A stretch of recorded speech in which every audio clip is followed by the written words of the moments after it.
À falta de futebol de clubes, restam-nos as seleções. Olá e sejam bem-vindos a mais um No Princípio Era a Bola, que forçosamente vamos dedicar grande parte ao regresso à ação da Seleção Nacional. Foram 2 jogos a contar para a Liga das Nações e cada um deixou lições próprias. O primeiro, contra a Croácia, teve bons períodos de acutilância ofensiva de Portugal, que conseguiu a primeira vitória com Roberto Martínez contra uma equipa do top 20 do ranking da FIFA. Mas o segundo, frente à Escócia, deixou mensagens contraditórias vindas do banco, onde cada mexida feita pelo selecionador parecia piorar o fio de jogo da seleção. Isto à exceção de Cristiano Ronaldo, em torno de quem o falantório se intensificou, mais uma vez e desta vez com razão. O capitão marcou um golo em cada partida, tendo sido suplente utilizado na segunda. Ronaldo ultrapassou a barreira dos 900 golos na carreira e honra e seja feita. Descontando as bolas que remata para dentro da baliza, terá feito o melhor par de jogos com Portugal nos últimos anos. Ronaldo movimentou-se com esperteza, desmarcou-se com afinco dentro da área e trabalhou literalmente para a equipa, ao correr para trás e perseguir adversários para recuperar bolas. Eu sou o Diogo Pombo e comigo estão os habituais goleadores da análise. Olá, Rui. Viva, Diogo, cumprimentos Tomás e cumprimentos a todos. Bom dia, Tomás. Olá a todos, um abraço. Subscrever o Expresso é ter acesso à melhor informação, a uma vasta oferta de conteúdos exclusivos e à opinião de referência. Subscrever o Expresso é tornar-se membro do nosso clube, poder ser voz ativa de uma comunidade informada e beneficiar de vantagens exclusivas. Subscreva o Expresso em expresso.pt/digital. Expresso. Liberdade para pensar. Ambos estiveram de olho, obviamente, nos jogos de Portugal e, mais do que os resultados, e começando por ti, Tomás, este suposto novo ciclo com Roberto Martínez pós-Euro 2024 vem mostrar que, para já, parecem só contar e continuar a contar os jogadores do costume. Sim, e antes de irmos mais concretamente às exibições, e são 2 vitórias justíssimas de Portugal, o único tema de debate que sai desta primeira dupla jornada da Liga das Nações é realmente a forma como o Roberto Martínez não tem honestidade na análise. E não há qualquer problema que encare esta Liga das Nações numa perspectiva resultadista. Chegava à conferência de imprensa e dizia: esta prova é para ganhar e, como tal, vou colocar aqueles que eu considero melhores no imediato. É uma postura completamente legítima da parte do selecionador. A questão é que anda constantemente com rodeios e a transmitir falsas ideias, e isto depois obviamente merece crítica, e é um bocadinho por aí que se olha para esta dupla jornada. Quanto aos jogos, foram 2 vitórias justas, com algum sofrimento, é verdade, mas inequívocas de Portugal, com uma melhor exibição, a meu ver, na primeira partida, sobretudo na primeira parte do jogo contra a Croácia, progressões muito mais limpas, sobretudo no lado esquerdo, a partir do pé esquerdo de Nuno Mendes, que fez o tal papel de lateral mais baixo antes de avançar para um lateral mais profundo na segunda parte, com muito entendimento nesse corredor, até com o próprio Cristiano Ronaldo a aproximar-se do lado esquerdo para combinações, Rafael Leão aberto, Bruno Fernandes a lançar movimentos de ruptura, e Bruno Fernandes fez 2 boas exibições também nestes compromissos da Seleção Nacional. Agora, provavelmente o aperto do resultado terá levado Roberto Martínez a adiar o lançamento de certos jogadores. Acredito que tivesse vontade de lançar Kenda, por exemplo, até pela questão do tal recorde, que é uma marca sempre de um selecionador. Não deu para isso porque os resultados estavam muito apertados. Agora, indo a um caso que nem é propriamente um jogador mais conhecido dos portugueses, que é Tiago Santos. O papel de Nelson Semedo na segunda partida, de lateral que anda a lançar desmarcações por dentro, a tentar fixar adversários e a criar combinações naquela zona, com Pedro Neto aberto no corredor. Tiago Santos está muito mais à vontade nesse papel do que Nelson Semedo. Por isso, é aí que surge a questão.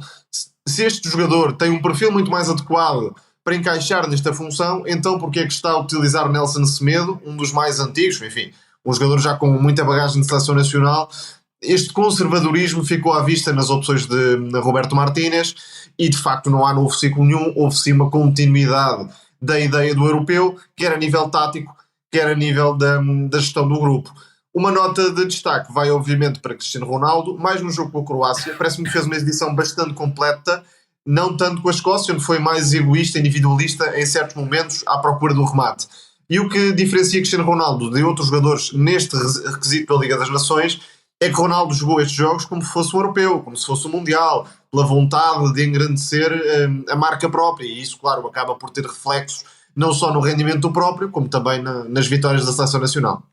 Rui, quando o selecionador nacional anunciou esta lista de 25 convocados, ele disse que um dos objetivos era abrir as possibilidades para novos jogadores, mas depois... Já o tinha anunciado em março, quando foi a chamada do jogador, já a pensar nesta janela de setembro. Mas depois vêm os jogos e dentro dessas novidades ou meias novidades, só o Pote é que teve alguns minutos e quase nos descontos do jogo contra a Croácia. E chamar depois... aquilo minutos é um bocado brincar, não é? Com o Pote, infelizmente. E depois, na conferência de imprensa, depois do jogo contra a Escócia, ele diz que os jogadores terem minutos ou não em campo não é o mais importante para ele.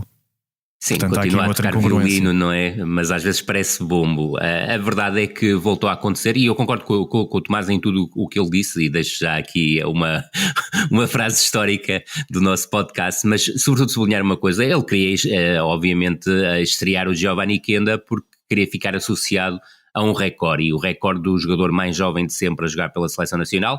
Nós vamos referenciar como jogador mais jovem de sempre a participar em jogos oficiais pela Seleção Portuguesa, porque há uma questão antiga, quer do Gralha, quer do João dos Santos, sendo que a do Gralha eu até cheguei a investigar para um trabalho que fiz ainda nos 2000, e há várias fontes que indicam que o Gralha, na altura em que fez o jogo, não tinha 16 anos, mas sim 21 anos, e no caso do João dos Santos também há muitas dúvidas que ele tenha 16 anos. Mas pronto, olhando só para o lado dos jogos oficiais, seria a estreia dos mais jovens de sempre, e eu creio que Roberto Martínez, até pelo seu próprio perfil, gostava de ficar associado à estreia de Kenda, e não foi por acaso que até creio que os 3 jornais esportivos no dia do jogo diante da Escócia falavam da estreia do Kenda. Aquilo também não surgiu do acaso. Agora, nós olhamos para aquilo que foram a chamada renovação de Roberto Martínez e vemos Rui Silva 0 minutos, aí sem grande surpresa, Renato Veiga 0 minutos, e é certo que no terceiro jogo, aliás no segundo jogo, houve a hipótese, face à ausência do Gonçalo Inácio, de Renato ter que ser lançado como central pela esquerda, sendo que no Chelsea apenas jogou até ao momento como médio defensivo e lateral esquerdo, mas é conhecida a sua versatilidade. No caso do Tiago Santos, os 0 minutos para mim são inexplicáveis. Acho que, principalmente no jogo diante da Escócia, ele justificava até a própria titularidade. É certo que Roberto Martínez diz que vê os jogos todos dos internacionais portugueses, a que tenho que acreditar que o faça, mas muito sinceramente deve ter havido algum problema com as transmissões dos jogos do Lille, principalmente neste início de época, porque se havia o lateral direito perfeito para defrontar a Escócia face àquilo que era uma asa direita, que teve muitos problemas de conexão, principalmente quando foi feita pelo Nelson de Semedo e pelo Pedro... É que a ideia correu tão bem que ao intervalo mudou as características do corredor. Exatamente. Até por isso, eu creio que os problemas foram tantos na primeira parte que fazia todo sentido ter o Pedro Neto mais como externo, ou seja, o jogador mais exterior e que dava mais largura, e colocar um jogador como o Tiago Santos a jogar a lateral, procurando as ações interiores, tal como, por exemplo, o Diogo Dalot fez do ponto de vista ofensivo na partida diante da Croácia, e do meu ponto de vista até resultou melhor do que seria do esperado, até com a sua participação num dos lances que acabou por dar golo. Depois, obviamente, temos que chegar ao tridente de jogadores do Sporting, e a expectativa era alta sobre a utilização, quer do Giovanni Kenda, quer do Pote, quer do Trincão. Uma coisa deu para perceber logo, até para quem foi acompanhando a imprensa e pelos treinos, é que ou o Trincão ou o Giovanni Kenda só poderia jogar um deles, porque estavam a ocupar, do ponto de vista teórico, a mesma posição dentro da estrutura do Roberto Martínez. E aquilo que se percebeu é que haveria um privilégio para o Giovanni Kenda no segundo jogo, até porque no primeiro acabou por ficar de fora dos convocados, tal como o Tiago Santos. O que também, do meu ponto de vista, é um bocadinho difícil de explicar. Ou seja, por como é que se deixa um jogador de fora, sendo que esse jogador teria grandes probabilidades de jogar no segundo jogo, e quer um quer outro, do meu ponto de vista, deviam ter sido utilizados no segundo jogo. Em relação ao Pote, muito sinceramente, mesmo naquele jogo diante da Croácia, lançar um jogador no período de descontos, mesmo que seja pela Seleção Nacional, e a Seleção Nacional, representar a Seleção Nacional é o sonho de praticamente todos os atletas, seja em que modalidade for, acho que é demasiado... para o Pote, ou seja, o Pote tinha... Ainda esteve ali à espera uns minutinhos, mas... Exatamente, quase 10 minutos. Tinha que ter mais minutos de utilização. e acho que isto é um bocado brincar. E depois tem que regressar obviamente a março, e quando o Roberto Martínez nos vendeu a ideia que a convocatória de março estaria até mais ligada a setembro do que ao próprio europeu. E nós na altura falamos exatamente disso, de quantos jogadores é que estariam dessa lista de março na convocatória de setembro. E convenhamos, Samuel Soares nem sequer seria lógico que estivesse presente, mas esteve.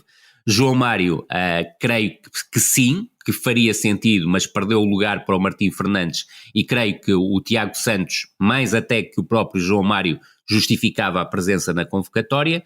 Totti Gomes, que era a aposta como central canhoto, parece que deixou de ser para ser o Renato Veiga.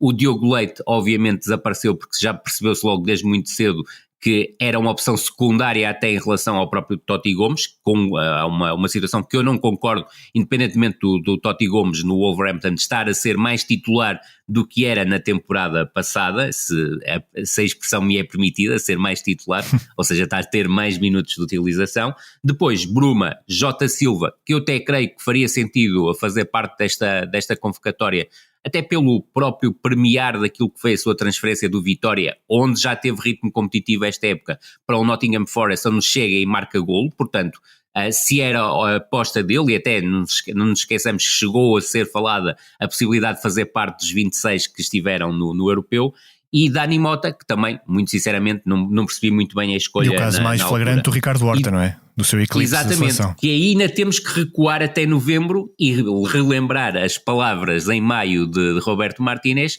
em que disse que o Ricardo Horta tinha lugar na equipa do europeu, que foi uma pena enorme não levar, que teve que lhe telefonar, e de repente o Ricardo Horta é o principal protagonista do Sporting Clube de Braga, que está a fazer um início de campeonato positivo, não deslumbrante, mas que em termos de competições europeias cumpriu com o seu objetivo, que era chegar à Liga Europa.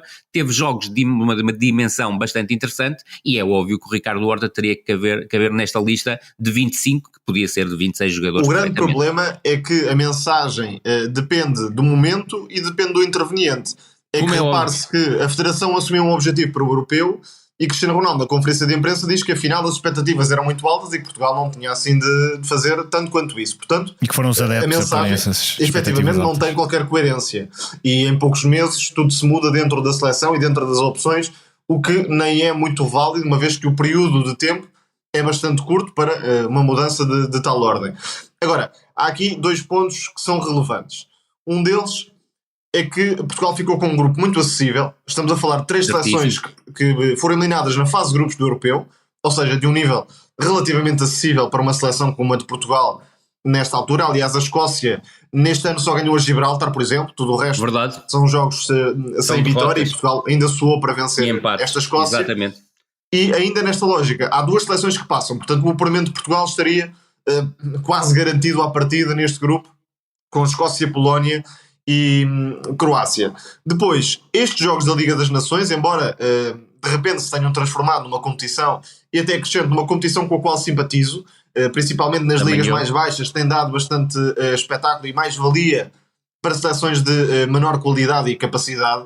E até, mas estes jogos não deixam de ser... Face àquilo que é, e desculpa interromper-te, mas eu até creio que concordarás comigo. Eu creio que a Liga das Nações podia servir mesmo para apuramento direto para o Campeonato da Europa e para o Campeonato do Mundo. Quase substituindo as qualificações. Exatamente, porque no fundo nós estamos aqui a falar, e eu sei que tu no outro podcast estiveste a falar sobre isso, o calendário tem que diminuir, o calendário competitivo. Porque nós estamos a falar, por exemplo, e vou pegar apenas num jogador, o Otamendi, que tem agora 35, 36 anos, não sei precisar exatamente a idade do Otamendi, o Otamendi vai estar 24 meses em competição. Eu acho que isto é absolutamente surreal, porque estamos a contar que haja Campeonato Mundial de Clubes, e, por exemplo, no caso da seleção portuguesa, para além da questão do Benfica e do Futebol Clube Porto participarem no Campeonato Mundial de Clubes, vai haver o playoff, a fase final dos quartos final da Liga das Nações. Onde Portugal pode perfeitamente estar. Obviamente, e vai estar do meu ponto de vista, que será em março, e depois em maio e junho haverá a fase final da Liga das Nações, onde também acreditaremos que Portugal estará, até porque temos que considerar a nossa seleção como uma das favoritas à vitória. Portanto, não há períodos de pausa. Isto é assustador. O jogador de uma grande equipa do futebol europeu, e aqui temos que juntar obviamente também a questão do Benfica e do Futebol Clube Porto, isto sem qualquer demérito para o Sporting, terem presente no Mundial de Clubes, pode fazer à vontade 60, 70 jogos esta temporada. E jogar ininterruptamente até 15 de julho. Exatamente. Com uma situação. E as ligas começam ali no início de agosto, depois. Exatamente. Taças e depois o Mundial de Clubes vai trazer algo que vai ser extremamente confuso, que é, há jogadores que terminam contrato a 30 de junho de 2024 e que podem disputar a fase inicial do Mundial de Clubes e não disputar a fase eliminar do Mundial de Clubes. É certo que alguns clubes, e eu creio que já até o próprio... Exatamente, eu creio que o próprio Futebol Clube do Porto, de uma informação que tive, colocou essa hipótese em relação ao Fábio Vieira, ou seja, o Fábio Vieira tem essa na sua cláusula de contrato. Se o Futebol Clube do Porto passar a primeira fase do Mundial de Clubes, continuará a representar o Futebol Clube do Porto até ao final do Mundial de Clubes, mas não sei se todos os clubes fizeram isso. E há situações, como por exemplo a do Otamendi, em que o jogador acaba contrato, e aí terá que haver um acordo com o jogador. Imaginemos no caso do Otamendi que não renovará o contrato, ou o próprio Di Maria que não renovará o contrato na próxima época, para fazerem mais 3 jogos, por exemplo, se o Benfica conseguir chegar à fase mais adiantada da competição. Infelizmente a FIFA e a UEFA não parecem muito preocupadas. Nada, e só para concluir a ideia, os selecionadores também não estão muito. Pois não. Porque o que quer Roberto Martínez? Roberto Martínez quer ganhar às Escócias e às Croácias e às Polónias, fazer um registro perfeito e depois no Mundial 2026 logo se vê. Só que isto, claro, coloca problemas em relação à gestão de jogadores como o Bernardo Silva, Bruno Fernandes e por aí fora, porque se vamos jogar contra a Escócia e contra a Polónia com um 11 base, um 11 muito perto do 11 mais forte, e isto constantemente, jogo após jogo, claro que estes jogadores vão estar completamente rebentados, porque os jogos contra o Kuwait e contra a Finlândia, que antes existiam e que davam espaço até a novas figuras, por vezes, de se mostrar, agora já não existem. E se estes jogos não são vistos como essa oportunidade para de facto abrir qualquer coisa no espectro da seleção, então nunca vai haver espaço. Nunca vai haver espaço. Até ao próximo ano vamos estar a jogar a Liga das Nações. E depois começa a qualificação. Portanto, não há realmente muita oportunidade para se incluir jogadores diferentes que possam ser úteis na ideia de Portugal para 2026. Ou seja, sou a favor da Liga das Nações, mas se não houver aqui algum equilíbrio por parte dos selecionadores, então é apenas mais uma competição para matarmos os jogadores de topo. Completamente de acordo. E acho que, e volto a frisar a ideia, quer o Renato Veiga, quer o Tiago Santos, quer o Pote, quer o Trincão, quer o Giovanni Kenda, tinham que ter tido minutos de utilização nestes 2 jogos. Veremos a convocatória de outubro. Não esquecer um pormenor que me parece interessante,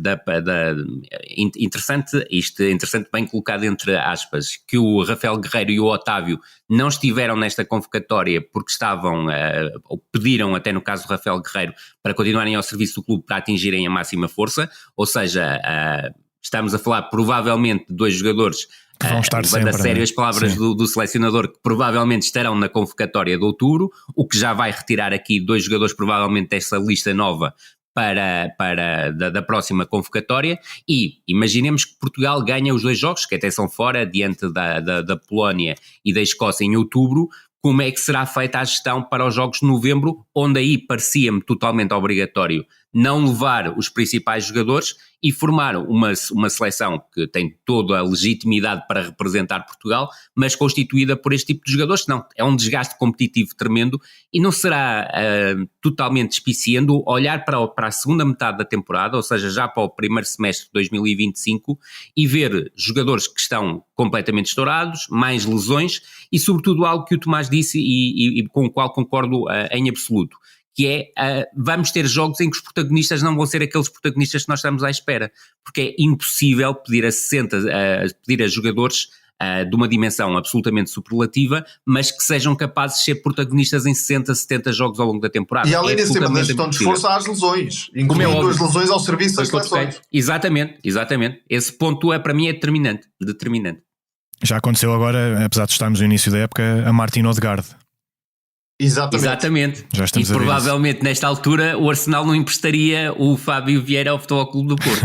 E isto no fundo vai ser em grande parte também um jogo de sorte e de azar. Este lesionou-se, este está em condições ou não está em condições mesmo. E depois vamos acabar por beneficiar obviamente os plantéis com maior profundidade e afunilar muito os clubes da pirâmide do futebol europeu. Claro que sim. Inevitavelmente, pode não ser este ano, mas se continuarmos a este ritmo, vai ter consequências futuras, claro que sim. O dinheiro vem sempre à tona, basicamente, e quem tem mais, pode mais. Sofre menos e chora menos. Entretanto, o Benfica fez questão de reservar para quinta-feira, pouco antes de Portugal jogar contra a Croácia, a apresentação do seu novo treinador. O escolhido de Rui Costa foi Bruno Lage, que acaba por ser o presidente a repetir o jogo de crenças que primeiro aplicou a Roger Schmidt em maio. Ao contratar o técnico foi campeão em 2019, mas sucumbiu a um certo marasmo no ano seguinte. Rui Costa espera que Bruno Lage tenha um efeito parecido ao da sua primeira época no Benfica e não ao que teve na segunda. Rui, face à reduzida lista de hipóteses disponíveis neste momento, que vocês os dois já tinham falado na semana passada, a época já rola, a pré-época já está feita, Bruno Lage foi a escolha mais acertada tendo em conta as possibilidades? Foi a escolha possível, não vou além disso, não acredito. Agora, pode vir a ser a escolha acertada, acho difícil, acho que isto tem muito mais possibilidades de correr mal do que correr bem, e entenda-se correr mal o Benfica não chegar ao título de campeão nacional, porque é quase uma obrigatoriedade para o Benfica, até olhando para as contas, e ontem soubemos, aliás anteontem, soubemos do mais um prejuízo numa época em que o Benfica vendeu muitos jogadores e acabou por ter encaixes também importantes em termos de Liga dos Campeões, e no próximo ano também já sabemos que também vai ter encaixe a nível das transferências, e quando falo em ano, falo em termos de exercício, em termos de economia e finanças, obviamente, que vão até 30 de junho. Agora, a verdade é que se o Benfica com estes encaixes consegue ter prejuízo, e essas contas terão que ser obrigatoriamente mais detalhadas por especialistas, e têm sido, e parabéns ao Tomás, que ainda na semana passada no seu programa no V+, levou um benfiquista que explicou muitíssimo bem aquilo que são as contas do Benfica neste momento. Aquilo que me parece é que Rui Costa poderia ter arriscado um bocado mais nesta escolha. E falo concretamente num papel que não aconteceu, de procurar convencer o Pablo Aimar a treinar o Benfica. Creio que o Pablo Aimar está a fazer um trabalho brilhante, quer na seleção principal argentina, quer no sub-20, que aí é o principal, ou foi o principal responsável pela seleção, e creio que seria um nome completamente agregador e conciliador da massa adepta do Benfica, mesmo daqueles que mais contestam Rui Costa. Seria uma medida claramente politizada, sem dúvida nenhuma. Agora, eu acredito que numa conversa com Pablo Aimar, e recordar que ainda Lionel Scaloni há pouco tempo disse que Pablo Aimar é a cabeça pensante da equipa técnica argentina, e isso não acontece por acaso, que Pablo Aimar poderia ser exatamente a imagem que o Benfica necessitaria para, se quiseres, olhares para Rui Costa e haver um projeto 2.0 no Benfica, e um projeto que fosse até além da presidência do Rui Costa, porque há uma dúvida que eu tenho, é se o Rui Costa não for campeão nacional esta temporada, se recandidata ou não nas eleições de outubro de 25, porque creio que se não for campeão nacional vai ter uma dificuldade imensa em conseguir ser novamente presidente do Benfica. E depois há outra hipótese que tenho que colocar: se o Benfica for, e do meu ponto de vista contrariando as expectativas à quarta jornada do campeonato, depois de um trabalho absolutamente negligente e depressivo de Roger Schmidt, quer na temporada passada, quer no início desta temporada,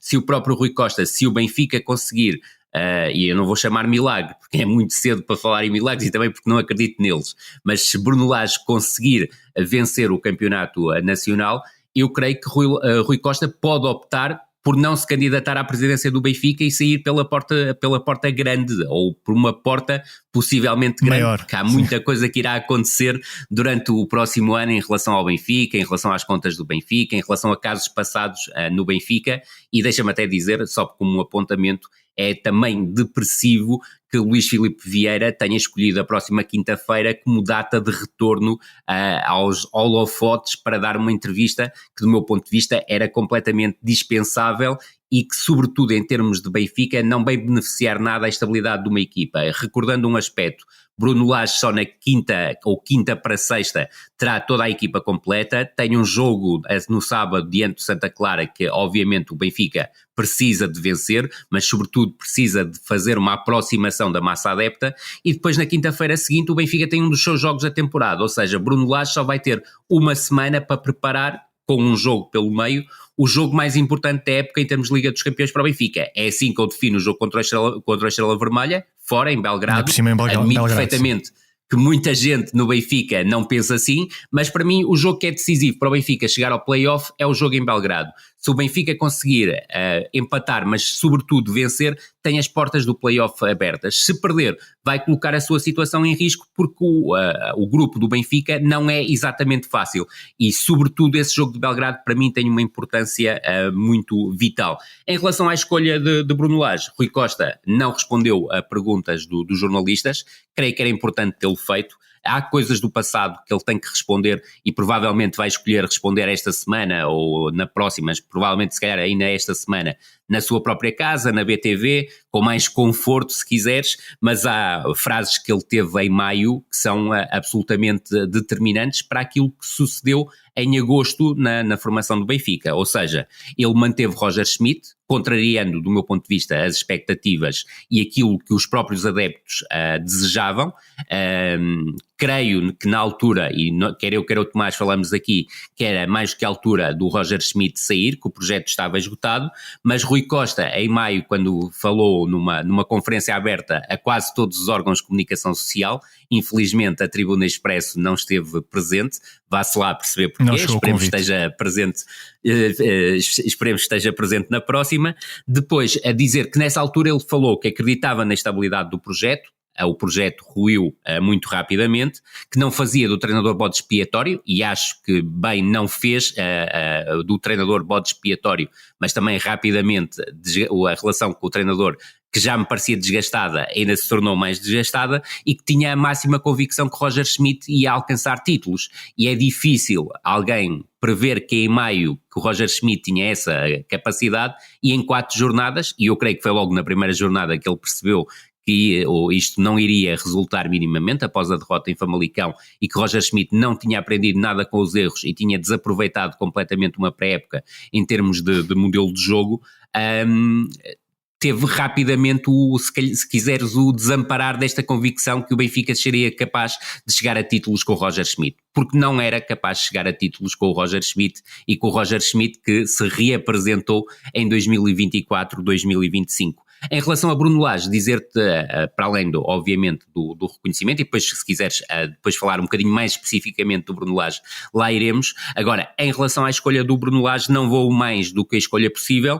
Acredito sim que tenha sido a primeira escolha dentro do lote restrito de treinadores portugueses que tinha. Eu referenciei quem eram os 5 treinadores portugueses a semana passada e não vou repetir. Creio que, obviamente, que Bruno Lage é a escolha óbvia. Agora, não pode dizer que o Bruno Lage é um treinador de sucesso. O Bruno Lage venceu um campeonato perdido pelo Benfica e ganhou uma supertaça, mas a partir daí também nunca perdeu aguentou 2 épocas no mesmo clube, desde que treinou os séniores. Saiu do Benfica pela porta pequena. A passagem pelo Benfica até é de certa forma comparável a Roger Schmidt. Sem dúvida, é uma excelente analogia. Sim. Exato, um início impactante, até podemos fazer a ligação entre jogadores como Félix e Enzo Fernandes, certíssimo, a forma como levaram a equipa, a aposta dos treinadores convicta, e valeram até transferências muito significativas e estiveram ao mesmo tempo no clube, portanto...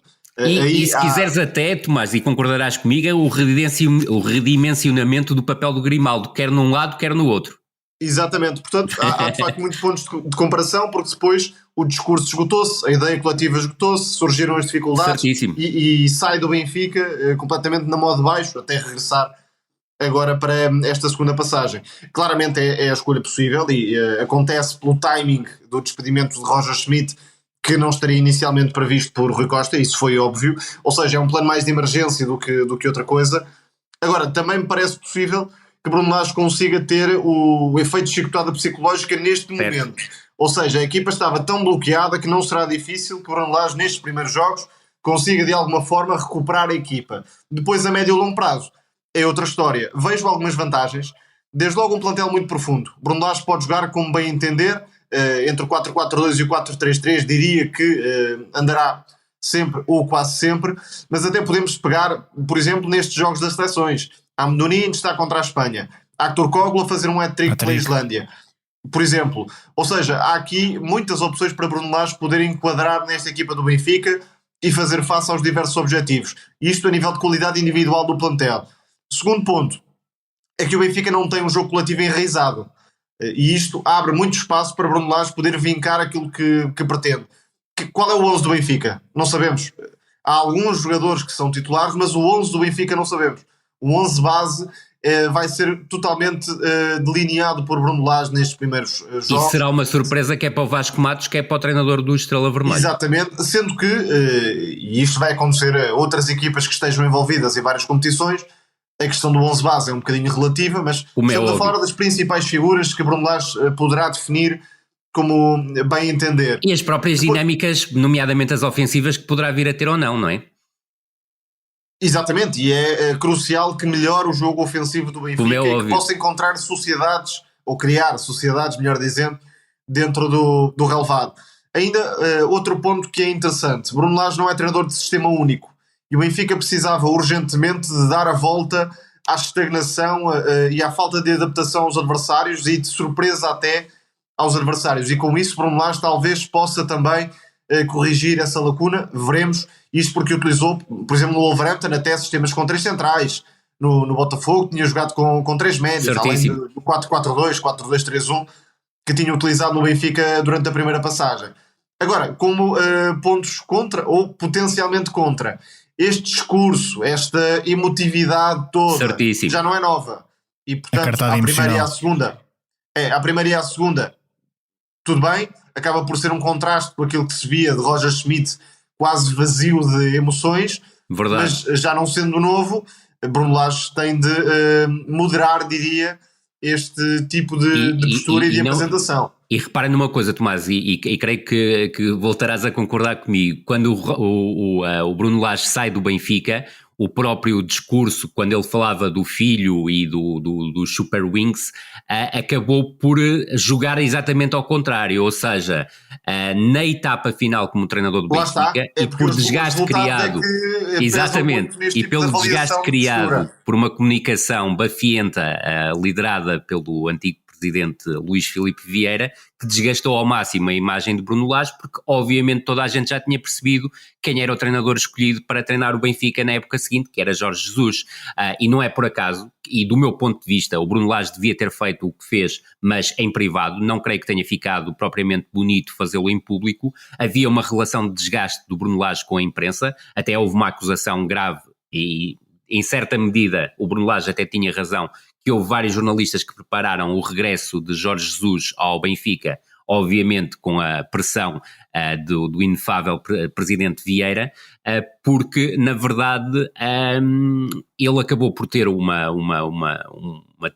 usou uma frase que não foi bonita, ou seja, há aqui pessoas que estão a colaborar para chegar um novo treinador ao Benfica, e como é óbvio ele aproveitou, e não devia ter aproveitado a cerimónia de apresentação do ponto de vista público, isto na minha opinião, para interromper a apresentação, para ir cumprimentar um a um jornalistas. Tê-lo feito com as câmaras desligadas. Exatamente, com as câmaras desligadas, e acho que teria o efeito que era necessário, mas quis mostrar, obviamente, a toda a opinião pública que estava ali a fazer um voto de paz e, sobretudo, há algo que a comunicação do Benfica, agora com Rui Costa, tem procurado transmitir para fora, que é que há uma grande diferença entre o Bruno Lage e o Roger Schmidt, ou seja, na diferença do trato com os jornalistas aí foi notória, mas se repararmos naquilo que tem sido a máquina de comunicação do Benfica desde sexta-feira, os treinos parece que são uma coisa absolutamente extraordinária e que o treinador anterior era paupérrimo, quando esta mesma comunicação do Benfica andou a defender o Roger Schmidt até o dia que foi embora.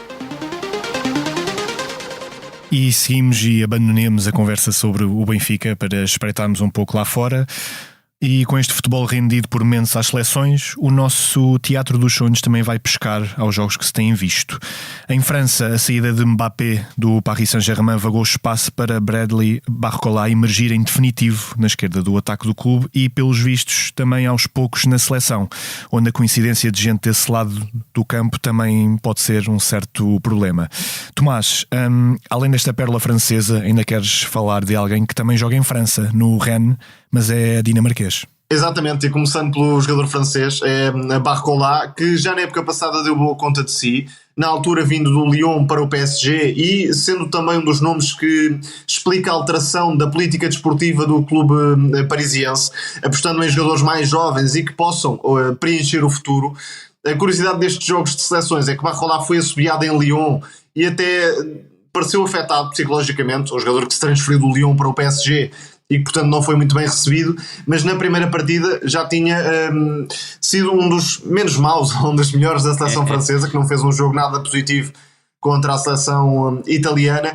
A nível de PSG tem feito jogos extraordinários, marca muitos golos, é um extremo muito versátil, tanto se equilibra com bola no pé, através da mudança de velocidade e da forma como ataca a baliza, como consegue ser também um jogador irreverente a atacar os espaços. Portanto, este extremo da esquerda para dentro pode ser perfeitamente Barcola ao nível dos melhores do futebol europeu e reduzir um pouco o peso da saída de Mbappé e se quisermos ir ao rendimento de Mbappé está a ser sofrível no ano 2024, quer a nível de seleção, quer a nível de Real Madrid, embora já tenha conseguido marcar alguns golos, mas ainda assim longe do impacto que o que também não é muito difícil, diga-se. Exatamente, não é muito difícil naquela equipa, mas Barcola, sendo tão jovem, é de facto uma grande aposta do PSG para os próximos anos e já está a marcar a diferença. O outro jogador que atua em França, que é dinamarquês, é Albert Grønbæk, um jogador dinamarquês que atuava no Bodo Glimt. O Bodo Glimt, equipa que vai defrontar o Futebol Clube do Porto e que tem conseguido, através de um futebol muito positivo, em 4-3-3, valorizar muitos jogadores para outros palcos. E Albert Grønbæk é um deles. Custou 15 milhões de euros ao Rennes, um clube que também está sempre muito atento a nível de scouting a diversas paragens e neste caso ao futebol de Albert Grønbæk, que também conseguiu estender essa influência à seleção nacional da Dinamarca, que não é propriamente uma seleção muito aberta em termos de lançamento no futuro, mas se há algo que fica desta dupla jornada é de facto o destaque de Albert Grønbæk, um médio interior, médio ofensivo muito dinâmico, que consegue relacionar-se com os médios e depois também aparecer a finalizar. Se quisermos estabelecer uma comparação, não direta, mas aproximada, é um jogador na linha de Pedro Gonçalves, por exemplo. Um jogador com muitos recursos na finalização e que, caso tenha, de facto, uma continuidade a nível de seleção e de Rennes, penso que vai atingir outros patamares, porque ainda é um jogador bastante jovem. A nossa arte que vem depois vai continuar a enregelar-se com talentos nórdicos, porque o Rumalheiro vai falar de um rapaz de seu nome Sverre Nipan, que anda a atazanar a vida de adversários no campeonato norueguês com o seu pé esquerdo. Joga a médio no Rosenborg e só tem 17 aninhos. E o pé direito não é cego, atenção, pois não, é verdade. É verdade. Não, é sobretudo um jogador que já não vai chegar ao mercado português, ou seja, mesmo que quando se contrata potencial, e o Sporting fê-lo e bem do meu ponto de vista, mesmo que depois possa não vir a ter o rendimento esperado, é uma aposta no potencial, e acho que essa aposta no potencial faz todo sentido, ainda que nós tenhamos falado a semana passada, creio que 19 milhões por potencial já é muito, mas estamos a falar de um jogador que já não vai chegar ao mercado português, poderia ter chegado eventualmente até este mercado de verão, ainda que já implicasse um investimento muito forte, mas é um jogador de uma qualidade bastante acima da média, ou seja, estamos a falar do médio centro, tal como disseste, canhoto, mas que utiliza o pé direito com grande facilidade. É claramente o jogador nuclear da equipa do Rosenborg. Ele ao longo da temporada, só em termos de campeonato, tem 5 golos e 6 assistências, mas estamos a falar de um médio centro, ou seja, ele é muitas vezes um jogador muito importante em termos de recuperação, mas aquilo que sublinha mais no jogo do Nipan é a capacidade que ele tem para distribuir jogo, e transporte de bola, o coeficiente de inteligência futebolística que é muitíssimo acima da média, e é isso que marca a diferença de um jogador em que já podes encontrar sinais claros que vai ter rendimento no futuro. Eu creio que ele irá acabar na Premier League, é o meu instinto que me guia um bocado por aí. É certo que já tem imensos pretendentes em vários campeonatos, e sobretudo é isso que eu estava a destacar, para além da capacidade que ele tem para assistir e para rematar, e muitas vezes a rematar de fora da área, é a capacidade que ele tem para pensar o jogo, não sendo um jogador que não se dedique apenas ao movimento ofensivo. Ele trabalha muito em prol da equipa, é muito inteligente do ponto de vista tático, tem aspectos em que pode melhorar, nomeadamente na questão dos duelos, mas ele próprio sabe fugir aos duelos para ganhar muitas vezes até em antecipação a bola, e sobretudo, mal recupera a bola, ele sabe o que fazer, e sobretudo a tomada de decisão que ele tem a nível do passe, fazer a bola circular entre corredores, mesmo num campeonato onde muitas vezes utilizas até um jogo mais direto, mas a forma como ele se tenta associar, quer por dentro, quer por fora, é absolutamente invulgar para um jogador de 17 anos. Eu creio que ele já teria lugar na seleção principal da Noruega neste momento. Ele está convocado para o Sub-21, veremos se será utilizado ou não, eu acredito até que será titular no próximo jogo do Sub-21, mas estamos a falar de um menino de 17 anos que ainda tem muito que evoluir, mas que já apresenta rendimento que pode acompanhar o potencial enorme que tem, e é um jogador que eu acredito que irá marcar a próxima década claramente do futebol norueguês, e se tiver uma boa gestão de carreira, que entrará facilmente na Premier League e poderá ser um jogador com impacto num campeonato de primeira linha. E a Noruega, além de muitos medalhados olímpicos no atletismo, continua a produzir cada vez mais talentos no futebol também. Sem dúvida alguma, sem dúvida. É pena a seleção não dar continuidade a esse talento, mas isso já é outro assunto. Para a semana cá estaremos de novo com muito mais futebol de clubes, porque deixaremos as seleções para trás. Foi mais um episódio do Num Princípio Era a Bola. A sonoplastia é do João Luís Amorim. Muito obrigado por nos ouvirem. Um abraço e até lá.